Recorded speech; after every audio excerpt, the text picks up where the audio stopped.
గుంటూరులో నిర్మాణంలో ఉన్న భవన శిథిలాల కింద 9 మంది కార్మికులు చిక్కుకున్నారు. పునాదులు తవ్వుతున్న టైంలో పైనుంచి మట్టి పెళ్లలు విరిగిపడి అందరూ వాటి కింద చిక్కుకుపోయారు. లాడ్జీ సెంటర్లో జరిగింది ప్రమాదం. బాధితులంతా పత్తిపాడు మండలం గొట్టిపాడు వాసులు. ప్రొక్లైన్లతో మట్టి తీస్తూ కింద ఉన్న వారిని రక్షించే ప్రయత్నాలు జరుగుతున్నాయి. మట్టి పెళ్లల కిందున్న వారి పరిస్థితి ఏమిటన్నది ఇంకా తెలియలేదు. ఇప్పటివరకు ఒక మృతదేహాన్ని బయటికి తీశారు. కార్మికుల్ని రక్షించేందుకు పోలీసులు, అగ్నిమాపక సిబ్బంది ప్రయత్నిస్తున్నారు.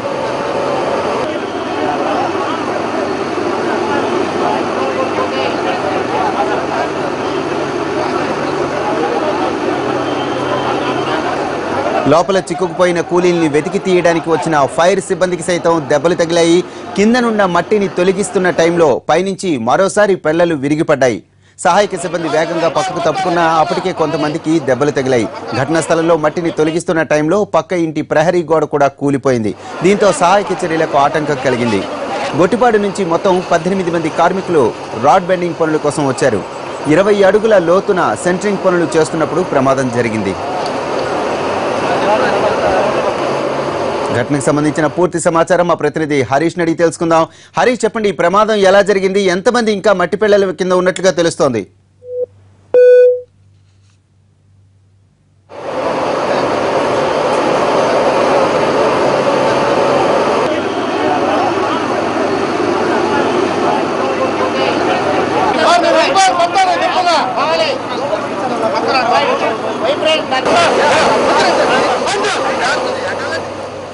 గుంటూరులో నిర్మాణంలో ఉన్న భవన శిథిలాల కింద 9 మంది కార్మికులు చిక్కుకున్నారు.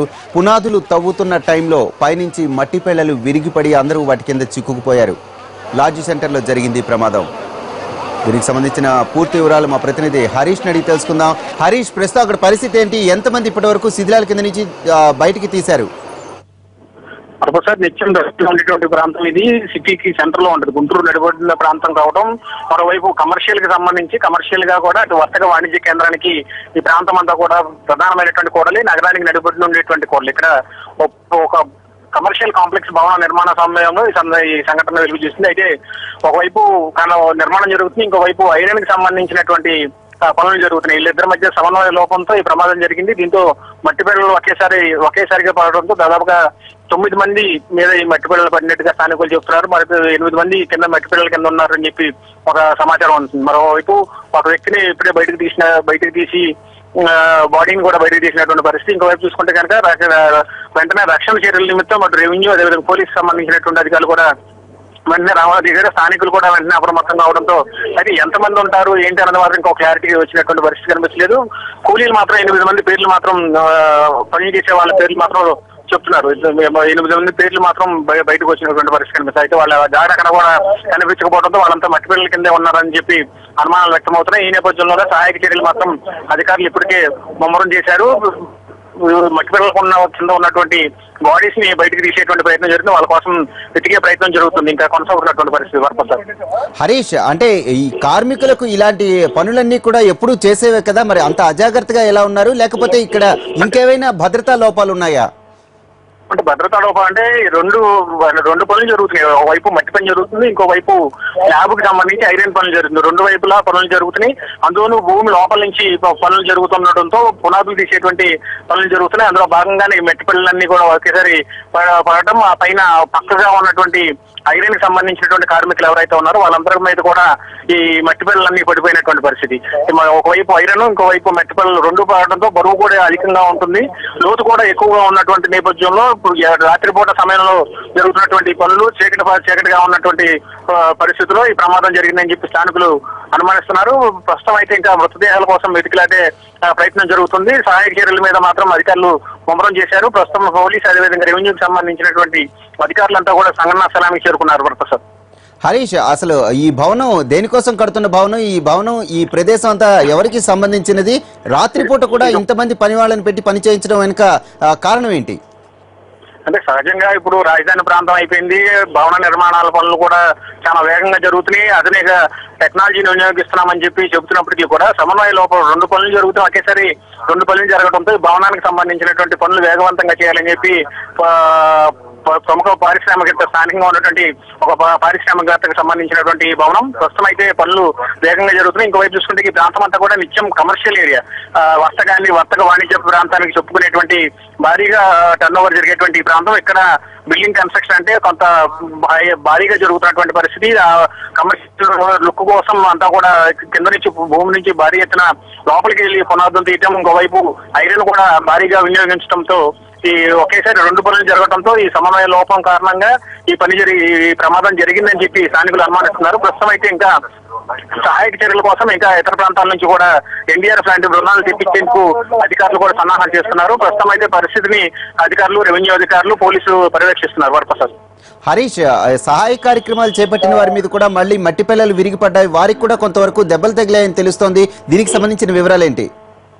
అయితే మెట్టి పిల్లలు అయితే ఇంకా పడతానే ఉన్నాయి. అయితే అదంతా కూడా తడిగా ఉంది, ముద్దలుగా పడుతున్నటువంటి ప్రాంతం కావటం, ఈ మట్టి కూడా కొంత లూజ్గా ఉంది, లూజ్గా ఉన్నటువంటి సాయిల్ కావటం ఎప్పుడు ఎటు నుంచి పడుతుందో అనేది ఒక ఆందోళనకరమైనటువంటి పరిస్థితిగా కనిపిస్తుంది.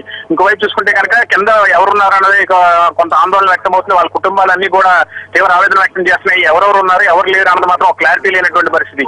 8 మంది పేర్లు బయటకు వచ్చినప్పటికీ కూడా వాళ్ళు ఆ కింద ఉన్నారా లేకపోతే వెళ్ళారా అన్నది మాత్రం ఒక క్లారిటీ లేకుండా పోయింది. ప్రస్తుతం అయితే సహాయక చర్యల నిమిత్తం లోపల ఉన్నటువంటి దిగువన మట్టి పిల్లల కింద ఉన్నటువంటి బాడీస్ ని బయటకు తీసేటువంటి ప్రయత్నం జరుగుతుంది. రాత్రికి ఇంకొక గంటలో మరికొన్ని బాడీస్ కూడా బయటకు వచ్చేటువంటి పరిస్థితి కనిపిస్తుంది. ఇప్పటివరకు అయితే మాత్రం ఎంతమంది ఉన్నారన్నది మాత్రం ఒక క్లారిటీ లేనప్పటికీ మాత్రం 8 మంది లేదా 9 మంది మాత్రం ఉంటారు.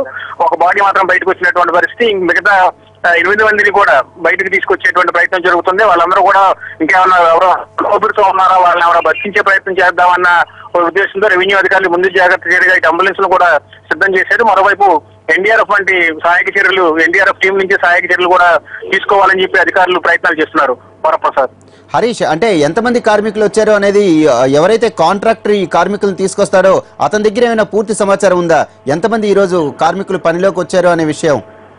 అంటే షిఫ్ట్లు వారీగా వస్తూ ఉంటారు, ఎవరు ఎప్పుడు వస్తారన్నది మాత్రం వాళ్ళకి అంత అవగాహన లేనటువంటి పరిస్థితి. ప్రస్తుతానికి అయితే 8 మంది పేర్లు మాత్రం క్లియర్ కట్ గా చెప్తున్నప్పటికీ కూడా వాళ్ళందరూ దాని కిందే ఉన్నారు అన్నదే ఒక క్లారిటీ మాత్రం లేనటువంటి పరిస్థితి.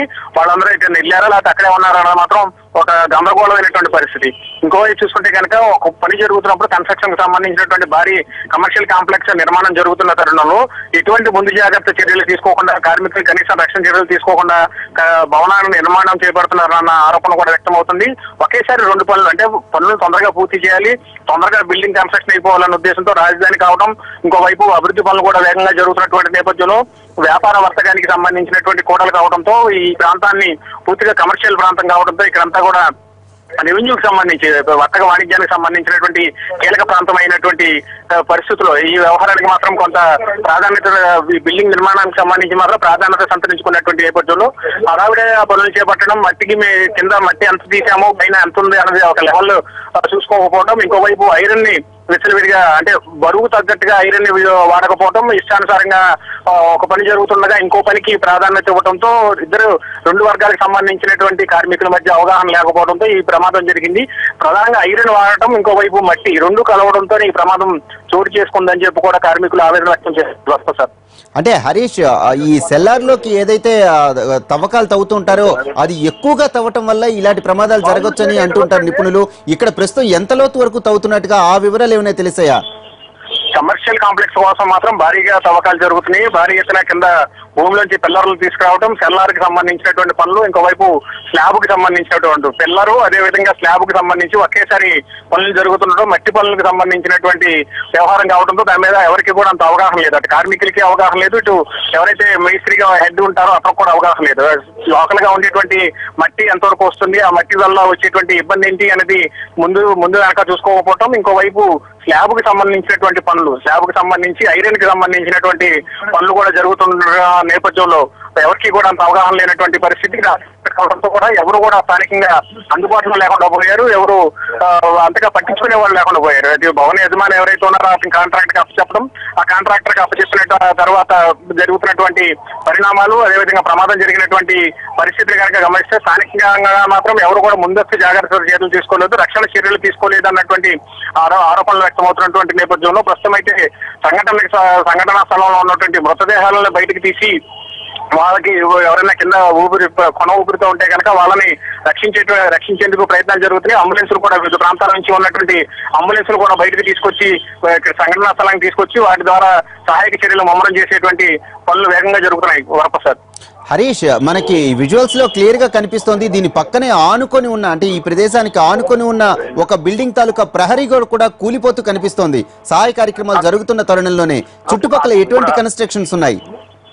చుట్టుపక్కనే మనం చెప్పుకున్నట్టే కన్స్ట్రక్షన్ రంగానికి సంబంధించి భారీగా ఈ ప్రాంతం అంతా కమర్షియల్ రంగానికి సంబంధించింది. కమర్షియల్ గా జరిగేటువంటి పనులు కమర్షియల్ వ్యవహారం కావడంతో స్థానికంగా కూడా కొంత బిజినెస్ వ్యవహారంతో నడిచేటువంటి పనులు కావడంతో ఎవరు కూడా ఈ ప్రాంతం అంతా కూడా డిమాండ్ గా ఉన్నటువంటి ప్రాంతం, భారీగా జరిగేటువంటి నిర్మాణాలకు సంబంధించి మాత్రం ముందస్తు అనుమతులు తీసుకున్నప్పటికీ పనులు జరిపేటప్పుడు మాత్రం ముందస్తు జాగ్రత్త చర్యలు తీసుకోకపోవడం వల్లే ఈ ప్రమాదం జరిగిందని చెప్పి కూడా స్థానికులు ఆవేదన వ్యక్తం చేస్తారు. మరోవైపు కార్మికుల కుటుంబాలు కూడా తీవ్ర ఆవేదన వ్యక్తం చేస్తున్నాయి. ఎవరు ఉన్నారు, ఎవరి ప్రాణాలు ఉన్నాయి, ఎవరి ప్రాణాలు పోయినాయి అన్న దాని మీద మాత్రం ఒక క్లారిటీ లేకపోవడం, అదేవిధంగా కన్స్ట్రక్షన్ కి సంబంధించి కాంట్రాక్టర్ వద్ద సరైనటువంటి సమాచారం లేకపోవడం, ఒక పక్క ప్రణాళిక ప్రకారం పనులు జరగకపోవడం మీద మాత్రం తీవ్ర ఆరోపణలు వ్యక్తమవుతున్నటువంటి నేపథ్యంలో ఈ ప్రమాదం జరిగిన ఘటన మీద అటు రెవెన్యూకి సంబంధించినటువంటి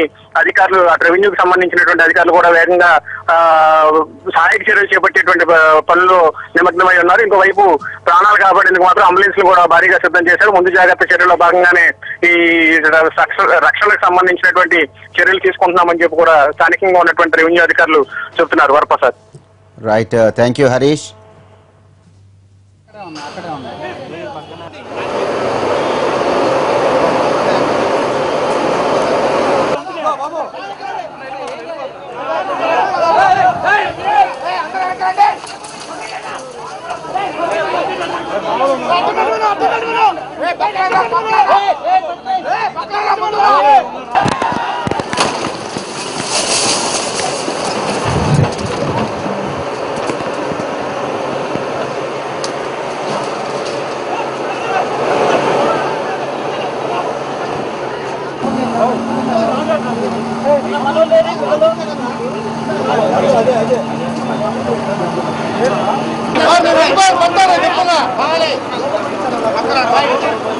Vai,